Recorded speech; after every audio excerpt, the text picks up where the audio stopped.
I don't think the world had any comprehension of what was going on in China in 1949, 1950, 1952. They were trying to overcome enormous problems and move towards their idea of what China could become again. The West treated China as a communist country and tried to isolate it and hope that the regime would fall. And the Chinese themselves were trying to feed themselves, trying to look after themselves. But behind that was 18 of the last 20 centuries, where China was the largest economy in the world. From 1952 onwards, the icebreakers were involved in doing the first elements of foreign trade again between China and Europe. When I got involved in '72, it was to open up the United States trade with China, and we did the first big deals between the United States and China. By the time the Gang of Four had been overthrown and the reform and opening up period was about to start, what we had to come to terms with was understanding the incredible dynamic of China, the incredible dynamic of socialism, and get some sense of what the Chinese were now about to do between 1978 and today. And that was to build a modern economy. That was to take something approaching 800 or 900 million people off the land in agriculture and replace it by mechanized agriculture so they could feed themselves, to take those people and build a new manufacturing industry, and at the same time to start building a new modern services industry. All of that incredible transformation, which occurred in other countries over 150 years or so, occurred in China in 40 years. It's quite incredible sometimes when I look back to 1952 and I see a picture of my dad and his arranging to go to China in 1953. I mean, it must have been an incredible decision to put his life into China. People must have thought he was crazy for this remote, distant country to be somewhere where he was going to try and open up the trade relations again with. As it started, I came across a product and from that developed a project which was very simply to put the filters on the cigarettes in China.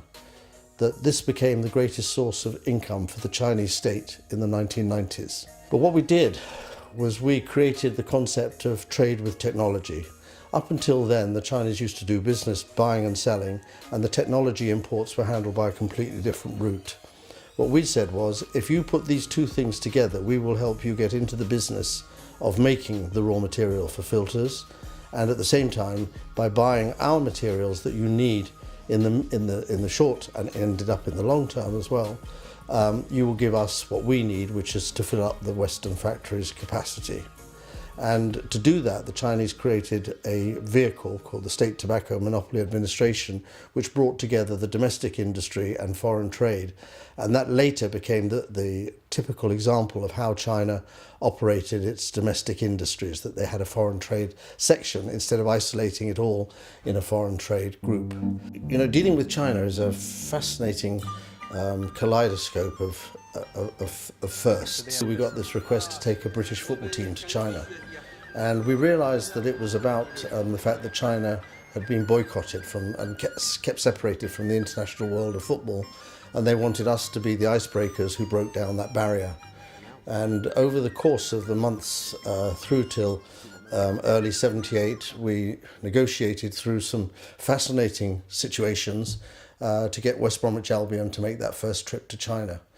And that was part of all the build-up to 1978 and the launching of reform and opening up. And that football match that occurred in Beijing, midway through the second half, there was suddenly a great roar. And we looked around and we couldn't see any reason for the roar. It was 25 years later that I found out that Deng Xiaoping was at the match, probably the originator of the request to get the football team there. And he stood up and walked and waved to the crowd. And it was his first public appearance at our football match. And it took 25 years for me to find out because it was confidential. So another great moment of ice breaking that I was involved in was opening the market for Western musicals in China. A really useful group asked me to help them work out how they could get involved in China, and I told them after some thinking about it that they needed a concert of their works, of Andrew Lloyd Webber's works, presented in the Great Hall of the People. And they said, had anything like that ever been done before? And I said, I don't think so. But that was the beginning of musicals in China. We took all the major musicals and we did the first version of Les Miserables in Chinese. It was just fascinating. But what I think is the great opportunity is not the great... It is a significant opportunity for Western musicals in China. The great opportunity is to find a way of synergizing the Chinese culture together with the Western culture and producing musicals in a modern form, but drawing on both countries' histories to play to world audiences. That will happen, I'm quite sure. And so for the opportunity now for foreign businessmen is to fully comprehend where the Chinese are trying to go, and in their own sector and in their own business try and engage with it so that they are working together with the Chinese over the next 30 years. It is between now and 2049 that the Chinese new era will come into place. And we've got the opportunity to be part of that.